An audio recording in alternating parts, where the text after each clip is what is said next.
Walter O'Brien is a computer security expert who, in his hacking days, went by the handle of Scorpion. Hey, Mark. And action. But he's now lending that handle and his past to the creation of a new CBS primetime drama. Walter, can you give me a little bit of an idea of how the show got started? Sure. The company's been around 25 years, and we have a harvesting department rather than a HR department to harvest IQ from the planet.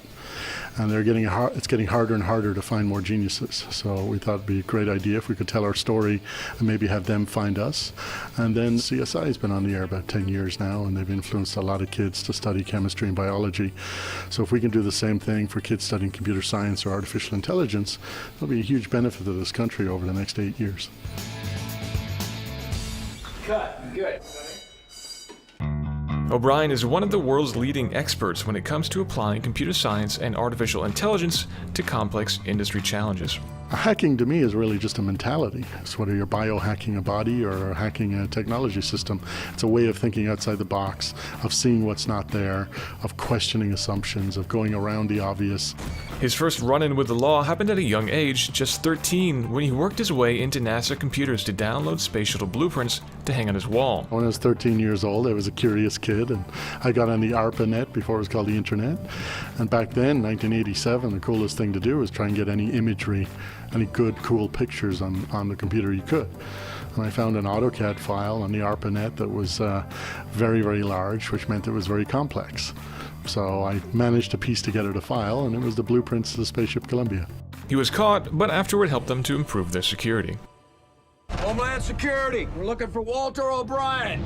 Scorpion the show follows the exploits of a fictional Walter O'Brien as he goes about creating what will become Scorpion Computer Services, which in the real world is a consulting firm with thousands of employees. Technology runs the world, software runs technology, and sometimes software goes very, very wrong. We have less than a minute. Which one is it? And humans, as we call them, have a 3% human error. And a lot of companies can't afford to be wrong 3% of the time anymore. So we close that 3% gap using some of the technologies, the AI we've developed that doesn't make mistakes, to compensate for human error. You want to do something meaningful? Here's your chance. Scorpion has developed solutions for private firms and government entities, recently helping to identify the suspects in the Boston Marathon bombings purely by analyzing security footage. I'm going to rotate your cameras to... It's harder to claim that you've stopped wars that you've never heard of because you stopped them. So you're trying to prove a negative. But things in the world in general would be a lot worse if there weren't people who are really, really dedicated and they don't sleep and they don't go home till the problem's fixed. We're in!